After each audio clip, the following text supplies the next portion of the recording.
सतगुरुदेव की जय। बंदी छोड़ कबीर साहिब जी की जय। बंदी छोड़ गरीबदास जी महाराज जी की जय। स्वामी रामदेवानंद जी गुरु महाराज जी की जय हो।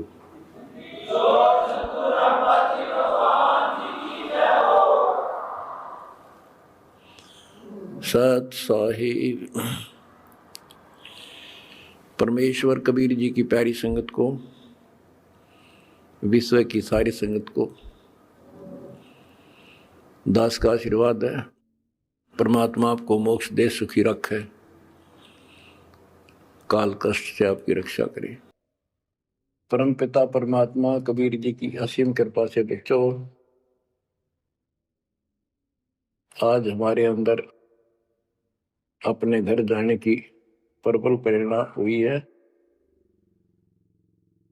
बच्चों, कोई भी काम है उसकी विशेष जानकारी होने के बाद उसमें रुचि बनती है।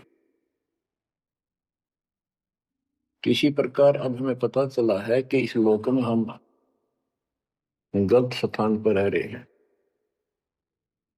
और आपको यह भी याद दिलाया जाता है कि ये शरीर नहीं रहेगा। जिस परिवार को देखकर हम खूब खुश हैं, और होना भी चाहिए, पर ये साथ कितने दिन का है ये तक भी ध्यान देते नहीं। इसके ध्यान ना देने से हम जन्म और मरण के इस महान कष्ट को भोग रहे हैं, इस महान कष्ट को झेल रहे हैं। अभी तक कोई इस तरह सच्चाई कहने वाला नहीं था। जैसे कोई यूं कह देता ना कि भाई ऐसे ऐसे हो सकता है, मृत्यु हो जाएगी, तो यूं कहा करते भाई, तो भाई ये बात ना बोला मृत्यु हो जाएगी, अच्छी बात बता। यानी यूं कहना बुरी बात मानने थे कि मुंह ना कह, मौत भी हो जाएगी, कभी संसार भी छोड़ना पड़ेगा। यानी इस सच्चाई को अवॉइड करने की चेष्टा करते थे। तो बच्चों, कबूतर क्या करता है, जब बिल्ली निकट आ जाती है वो डर जाता है, उड़ने की बजाय आंखें बंद कर लेता है और सोच लेता है खतरा टल गया, तो वो उसकी गर्दन मरोड़ के खा जाती है। अब आंखें बंद करें काम नहीं चलेगा, ये तो खोलनी पड़ेगी, हिम्मत करनी पड़ेगी, यहां से उड़ना पड़ेगा, काल से बचना पड़ेगा। पहले जैसे 12 कबीर पंथ चले हैं, उससे पहले ये हिंदू धर्म, उसके बाद ये यहूदी धर्म, ईसाई धर्म, फिर मुसलमान धर्म, जैन धर्म, और ये 12 पंथ। इनमें ज्ञान तो बताया जाता था कि भक्ति कर लो, नहीं तो 84 लाख योनियों में जाना पड़ेगा, पशु पक्षी बनना पड़ेगा।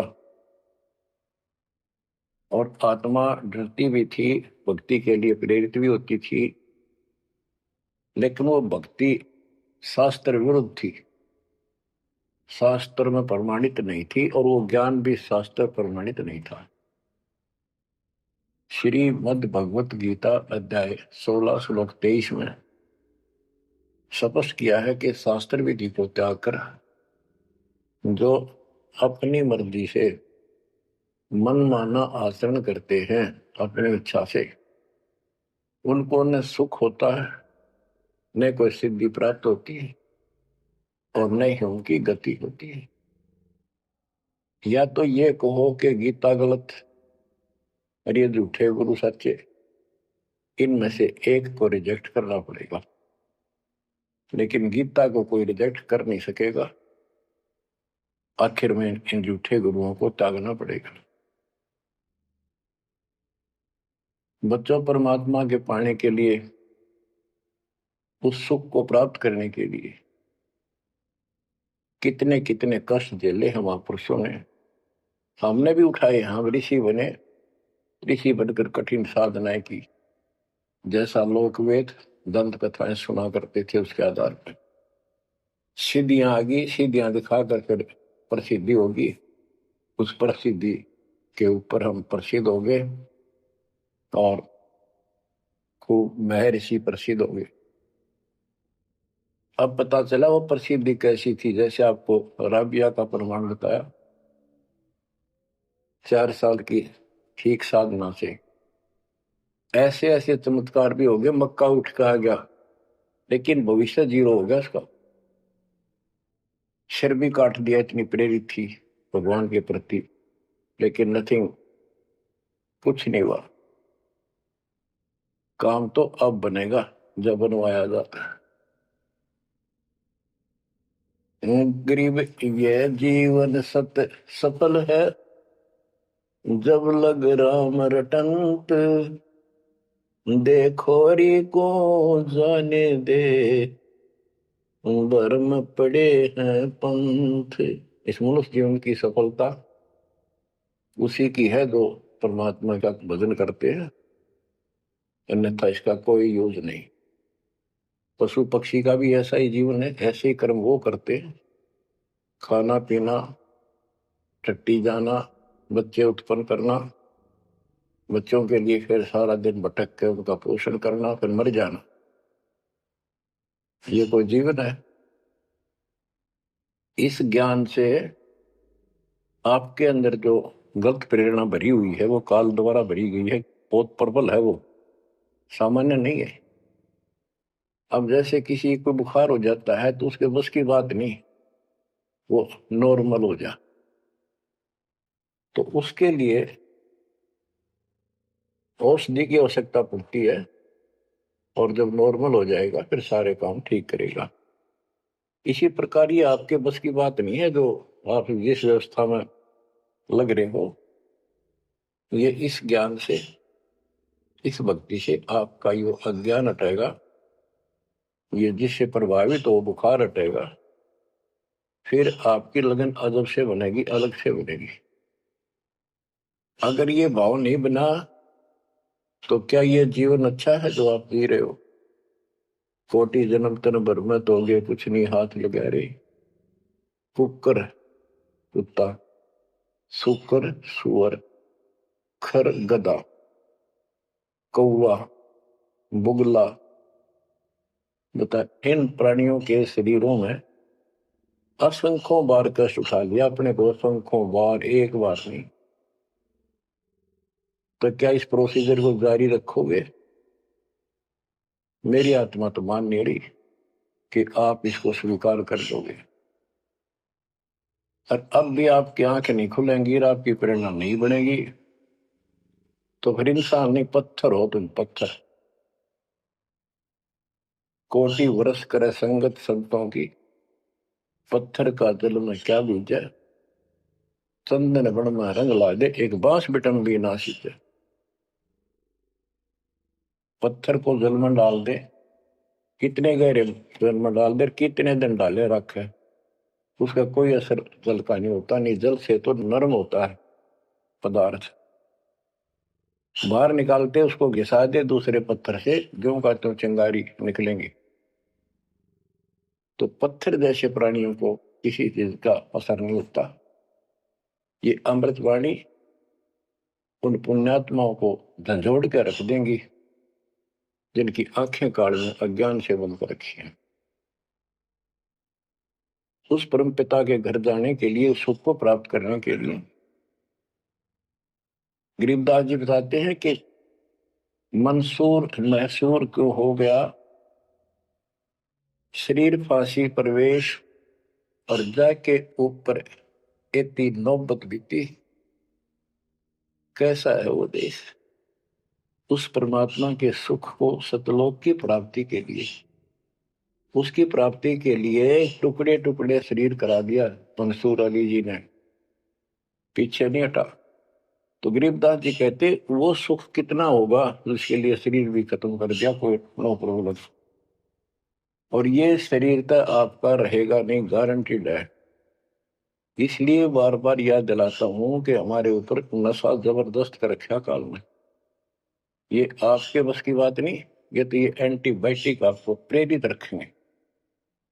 आप भक्ति भी करोगे, बुराइयों से बचोगे, और अपने घर जाने की प्रबल इच्छा बने। जहां आशा ता बासा होई, मन कर वचन सुमरिय सोई। गिरिव नरसिंह रूप सतगुरु धरा, प्रहलाद भगत के काज। हिरणाकुश को ले गया, ज्यों तीतर को बाज। परमात्मा कबीर जी ने ही नरसिंह रूप धारण किया। ये सारा श्रेय अभी तक श्री विष्णु जी उर्फ श्री कृष्ण जी को दिया जा रहा था। जो भी है परमात्मा चाहते हैं कि किसी तरह इनकी भक्ति में आस्था बनी रहे। ये किसी को मानकर भक्ति कर रहे, करते रहो, उससे मिलना कुछ नहीं, पर पिछले संस्कार से मालिक उनकी मदद स्वयं करते हैं। गरीब नामा का देवल फेरा, मुई जवाई गाय। पीड़ा मिट्टी संत की, छान छवाई आए। कबीर साहब कहते हैं, दो दिन मेरी शरण है, ताका हूं मैं दास। दास में नौकर, गुलाम और गैल गैल ला गया तो जब तक धरती आकाश। अब नामदेव जी पिछले संस्कारी थे। परमात्मा कबीर जी कहीं भी आश्रम बना के कुछ समय के लिए रह जाते हैं, एक गुरु की भूमिका करते हैं। अपने बच्चों को वहां आसपास के क्षेत्र के बच्चों को ज्ञान सुनाते हैं। कोयल के बच्चे उस ज्ञान को सुनकर, आवाज को सुनकर परमात्मा की तरफ खिंचे आते हैं, कौवे वाले रह जाते हैं। तो उसमें रंका और बंका दोनों पति पत्नी थे। एक उनकी बेटी थी वंका। नामदेव भी उसी समय परमात्मा कबीर जी के शिष्य हुए थे, जब वो वासनपुर में लीला कर रहे थे। हम ज्ञान सुन लेते हैं, सारी बात करते हैं, पर अपनी जो पूर्व प्रेरणा है, पिछले जन्म के संस्कारों से भी हम बाज नहीं आते। अब नामदेव जी जा रहे थे, एक मंदिर में आरती हुई थी, ब्राह्मण लोग आरती कर रहे थे, और उसके ऐसी धूम चढ़ी कि वो भी मंदिर में पहुंच गया। हाथ में जूते निकाल लिए अपने, जैसे ये बजाते हैं ताल, उस तरह बजाने लग गया।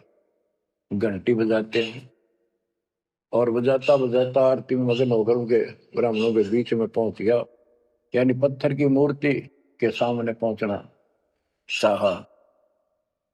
पंडितों ने पकड़ के उसको बंदर के पीछे फेंक दिया।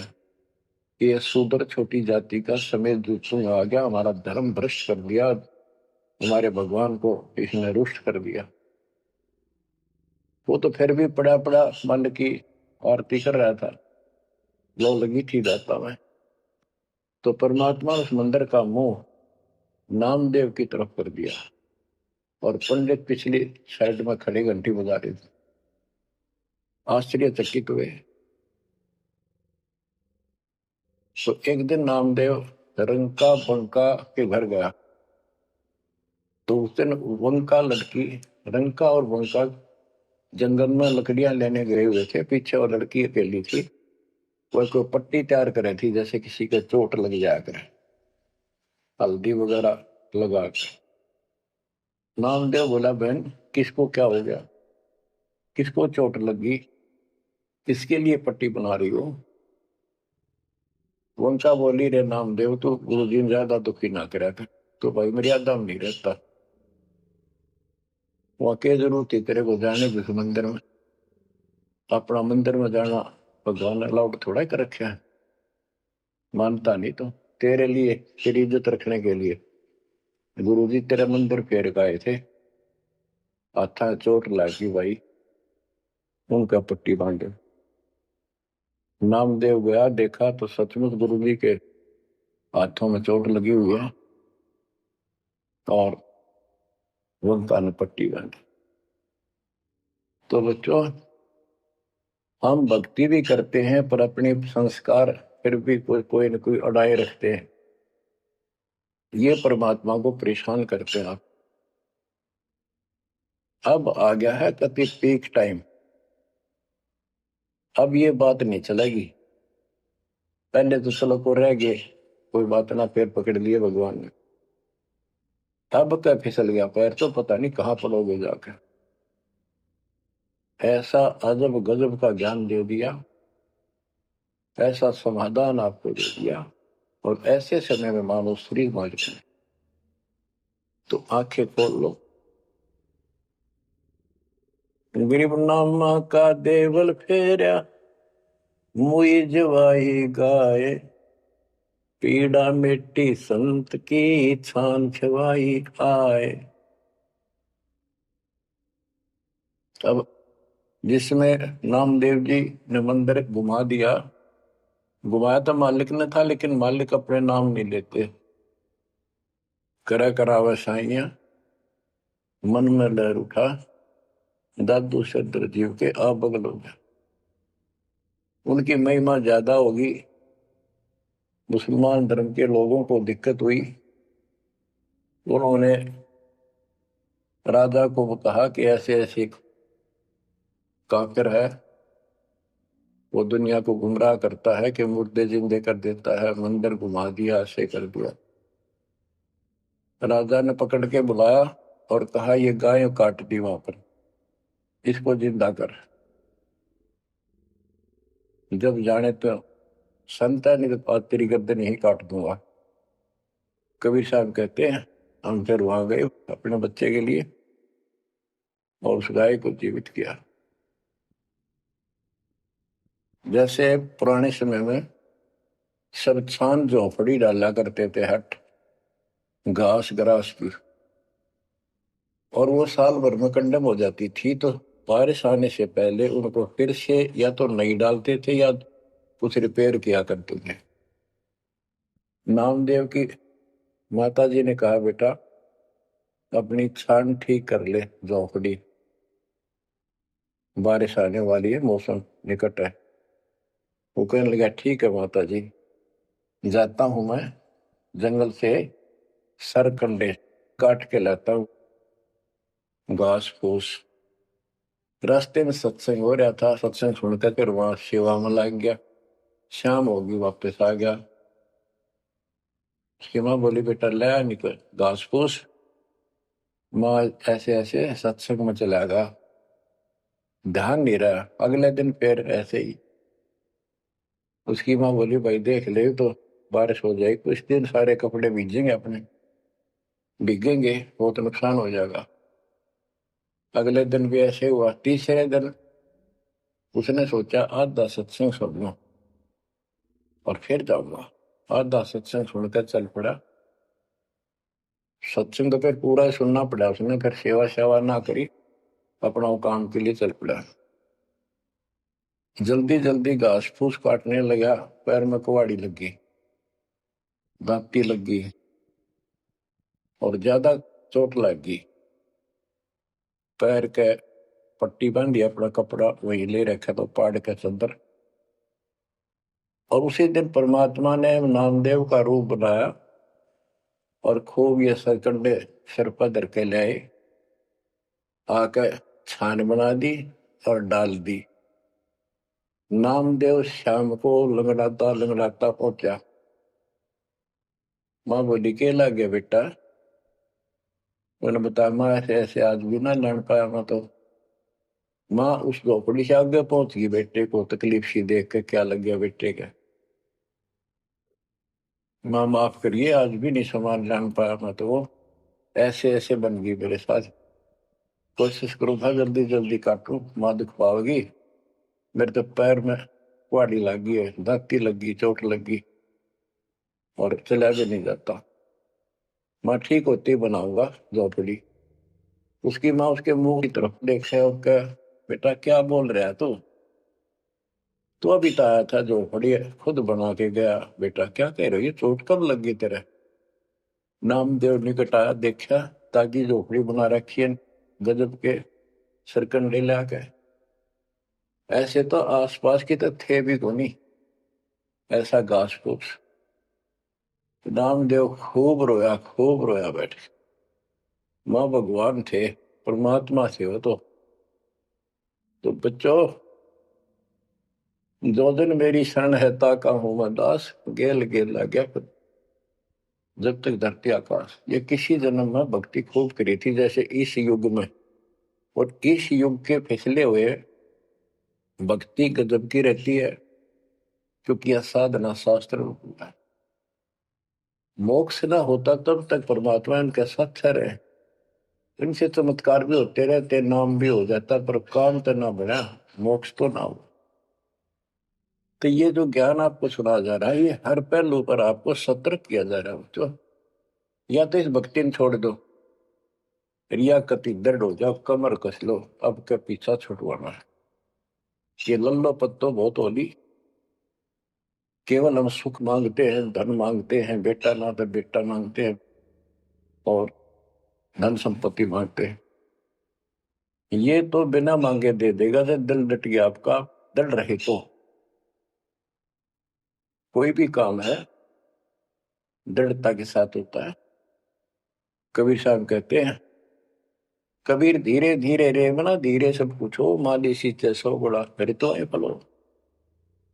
आज पौधा बोया है आम का, अगले दिन नहीं लगेंगे फल उसके, महीने 20 दिन भी नहीं लगेंगे, वर्षों उसकी सेवा करनी पड़ेगी। एक बार पेड़ बन जाने दो, फिर देखना आपको छाया भी और फल भी इतने देगा, आप भी खाइयो, रिश्तेदारों को खिलाइयो। इसी प्रकार इस भक्ति रूपी पौधे को पेड़ बना लो।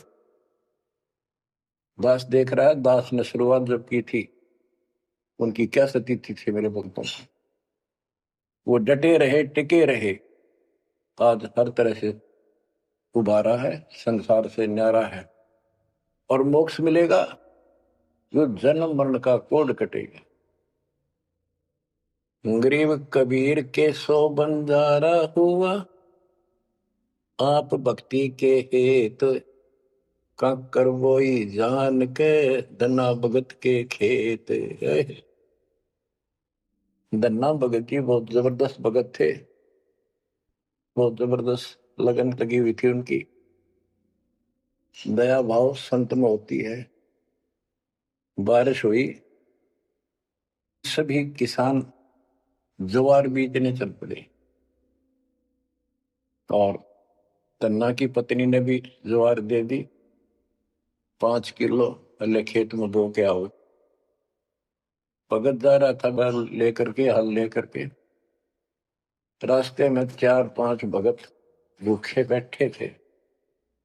तब भगत स्वाभाविक साधु संत को देखकर राम राम करी, उसने बैल खड़े कर दिए, बैठ गया 2 मिनट भगवान का। सुबह सुबह पता चला कि उन्होंने 3 दिन से भोजन नहीं खाया था और मरने के कगार पर।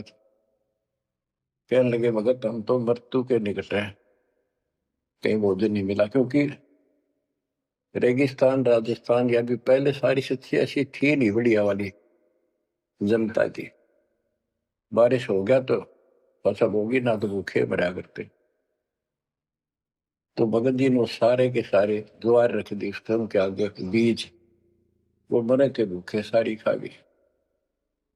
अब वो चल पड़े, भगत जी ने सोचा ही वे घर वाले लड़ेंगे, पत्नी भी गर्म मिजाज की थी, और इसमें तो भाई कोई भी टोक दे, बीज भी कित खा गया तो कित खो दिया, किसान का तो जीवन होता बीज। लेकिन उसने परिवार न्यौछावर कर दिया, कक्कर इकट्ठी की लोगों को दिखाने के लिए, जैसे और बीज बो रहे थे ऐसे कंकर बखेर के हलवा के सामने घर आ गया, खेत में जाकर नहीं देखा। कुछ दिनों के बाद औरों के ज्वार गजब की उगरी, और भगत जी के खेत में तुम्बे मतीरों की बेल उगरी बिना गिरती की, और मतीरे लग गए मोटे मोटे, ये तुम्बे ऊपर नीचे पुड़े नो भरी दिखे, उनका खेत भरा दिखा। कुछ दिन के बाद क्या होता है कि बारिश ना होने से उस क्षेत्र में अकाल जैसी स्थिति होगी, और ज्वार किसी का हुई, किसी की थोड़ी बहुत हुई, बिल्कुल नहीं हुई। तो वो तो बात की बातें हैं। किसी ने जाके धन्ना भगत की पत्नी को बता दिया कि तुमने ज्वार नहीं बोई। वह बोली बोई। वो कहा हमारा भगत कि ना आपके तो मतीरे उग रहे हैं, ज्वार है ही नहीं। उसका दुख हुआ, ज्वार भी कित खा गया यो। तो वह गई, देखा सचमुच वहां तो मोटे मोटे मतीरे भरे पड़े। एक मतीरा यानी एक तुम्बा लेकर चल पड़ी। धन्ना भगत को पता था कि बात आज बिगड़ चुकी है। उसके बाहर जाते ही भगत वहां आ जाते थे, उसके रहते नहीं आते थे। वह जल्दी वापस आ गई। धन्ना भगत ने सोचा था शाम तक आओगी। तो भक्तों से कहा तुम जाओ, बात आज गड़बड़ है। सिर पर बतीरा रख रखा। आते उसने बतीरा शर्मा मारा धन्ना भगत का। धन्ना भगत जी ने थोड़ा बचाव किया तो धरती में लगकर फूट गया। फूटते उसमें ज्वार निकली जैसी बीज की साफ सुथरी भेजी थी। अब भगत जी तो टेढ़ा पड़ा, सर बचाया, और वह देवी देख रही थी, कभी धन्ना भगत को कभी ज्वार को। तो वह बोली ये कहां से आ गई ज्वार इसमें। धन्ना भगत नहीं बोला। वह फिर खेत में गई, वह ज्वार उठाकर अंदर रख ली। वहां जाके देखा कपड़ा बिछाकर मतीरे फोड़न लागी। ढेर लाग गया। गठड़ी बांध के चल पड़ी। ढोण लागी ज्वार, अरोरा की ज्वार कति कंडम सी होगी, वो ये को ना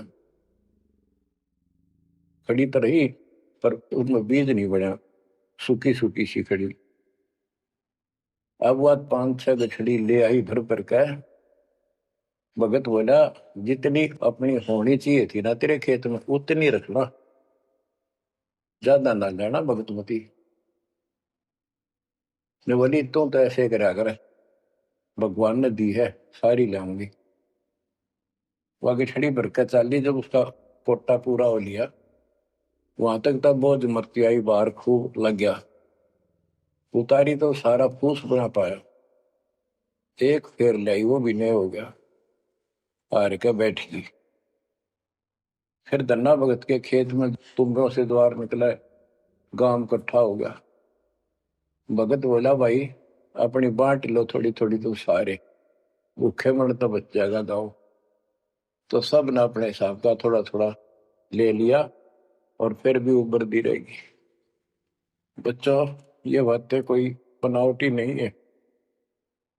जिनने भगवान के ऊपर समर्पण किया, जो भगवान पर समर्पित हुए, भगवान ने कभी उनका मारा नहीं। चारों युगों को देख लो हमने किसका रखा मार। तो बच्चों ये महापुरुषों की जो कथाएं हैं आज अपने काम आऊंगी। आप एक बार लग कर देखो इस बारे को, कोई जगह नहीं रहेगी आपको अगर मगर करण की इस मन को कति परमात्मा हर तरह से संतुष्ट कर देगा। दास अपनी एक कथा बताओगा। हम सुनते थे कि द्रौपदी का चीर बढ़ा दिया भगवान ने, पर ये नहीं पता था क्यों बढ़ाया था। वो तो अब इस तत्व ज्ञान से निखार हुआ कि कबीर परमात्मा ने एक लीला करके उसका लीर ग्रहण किया कपड़ा, पर उसके कारण बढ़ा था। तो किसी को कहते वो मानता नहीं था, ये कोई बात है कैसे हो सकता, ऐसे नहीं हो सकता, वैसे नहीं हो सकता। हम भी मानते थे कि चल ना होगा, पर भगवान तो है और बहुत काम कर रखे हैं। और मन मानता था भगवान कुछ भी कर सकता है, क्योंकि आस्था जब भी बनती है जब ये भावना बढ़ जाएगी परमात्मा जो चाहे वैसे कर सके। इम्पॉसिबल वर्ड नहीं है उसकी डिक्शनरी में। आपको बताता हूँ, नाम ले लिया, 2-3 साल हुए थे बस। 1988 में नाम लिया, 1989 की बात है। तो एक मकान बनाया ऊपर, मकान बना रखा है, उसके ऊपर एक गैलरी ही पे पूजा स्थल बनाया 5.5 बाई 15 फुट का। उसमें एक गली में झांकी थी, खिड़की और विंडो, और एक अंदर आंगन की तरफ क्रॉस वेंटिलेशन बढ़िया था। तो जल्दी के कारण मैं बने बनाए वो ले आया जंगले, पूजा स्थल 2 मांझ कर उनको पेंट करके लगा दिया। उनमें शीशे भी लगे हुए थे। एक शीशा टूटा हुआ था, एक शर्फ खिड़की का, वो डबल होते, मैं ये चढ़वा देंगे बाद में, जल्दी काम हो जाएगा। वहां मैंने ये भक्ति बोध छपवा कर रखी कि गुरुजी आएंगे उनको सौंप दूंगा, वो आगे भक्तों को देते रहेंगे जब कोई दीक्षा लेगा। ऐसे सेवादास करने लगा। क्या हुआ कि उस जो शीशा फूटा हुआ था उसमें के चूहे बढ़कर उनको काटने लगे। और उस समय क्या था, जब वो जंगले लगाए तो जाली ले आया था, ये एक लोहे की जाली जो मच्छरों से बचाने के लिए खिड़कियों को लगाई जाती है बाहर की साइड। और वो गलती से वो गलत काट के दे दी। मैं वो साइज लिख के उस लोहे की दुकान पर दिया, भाई ये काट के तैयार कर दे, इनका बिल बना दे। मैं और सामान लेकर वापस आया, उसने बांध के लपेट कर रख रखी थी, मैं उठाकर चला आया पैसे देकर। आके मैंने कहा ले भाई लगाओ। तो ये बड़ा लड़का, अरे को वहां किराएदार रहता था, वो बोले हम लगा देंगे। कील क्या सारी ला रखी थी, उन्हें सीढ़ी लगाई। मैं तो चला गया उनको कह के, शाम में आया तो कोई नहीं लगा रखी। पूछा भी कारण क्या था, क्यों नहीं लगाई। उन्होंने बताया कि छोटी है, बराबर में छोटी रहेगी, कम से कम 9 इंच छोटी है। वो लिखा था मैंने 3 फुट 9 इंच, उसने 3 फुट काट दी। या नौकर ने देख कर यार गलती लगी जैसे हुई। फिर मैंने सोचा भी छोड़ो भाई, अब किसके साथ मत्था मारे जाकर, वो कहेंगे तेरी गलती है, आपने यही साइज बताया था। मैं इस चक्कर में नहीं पड़ा करता। मैंने वो उठा कर स्टोर में डलवा दी। एक सीजन बारिश का ऊपर का उतर गया, फिर वो नित्यनेम छपवाई पुस्तक, फिर उसमें चूहे बढ़ने लगे। कपड़ा बांधा, कपड़ा काट दिया। ये मन में था कि वो जाड़ी तक पूरी है नहीं। फिर दिमाग में आई भाई ऐसे करो, इस एक खिड़की में दिक्कत है, इस जाली को ऊपर नीचे करके दोनों को एक में सेट कर दो। तो वही दोनों किराएदार, ये बड़ा लड़का, ये छोटा ही था, 14-15 साल का। तो मैं उनको कह के अपनी ड्यूटी पे चला गया। इनकी माता जी ने, नारों ने वो वहां से निकाल के जाली स्टोर से नीचे डाल दी, भाई लगा दियो। इन शाम सी न लाई किता। मैं ड्यूटी से आया शाम को 5 बजे, मेरे तो वही बात खटक रही थी। इन लगा दी होगी बच्चा ठीक से ना, मैं आप लगाऊंगा साथ लगकर। मैंने देखा एक जाली नीचे पड़ी, एक ऊपर लगा रखी, उसी पर जो शीशा टूटा हुआ था ग्लास। वो ग्लास लगवाने का टाइम नहीं मिल रहा था, क्योंकि दूर मेरी ड्यूटी थी, कौशली साइड में 77 किलोमीटर जाना था। ये ऐसा था ही, जुगाड़ करना चाहा था मैं, कर दे फिर आराम से कर लेंगे। तो मैंने अनारों से पूछा कि ये जाली लगा दी उन्होंने। ईब ला के गए, सवेरे की कह रही थी भाई ला दे, पर ध्यान नहीं दे रहा था यो, लापरवाह। ईब में देखा गाने वाला पापा ने फटाफट बुला कर नींद को लगवा दी। मैं बोला जाली ये और ले आए क्या ये?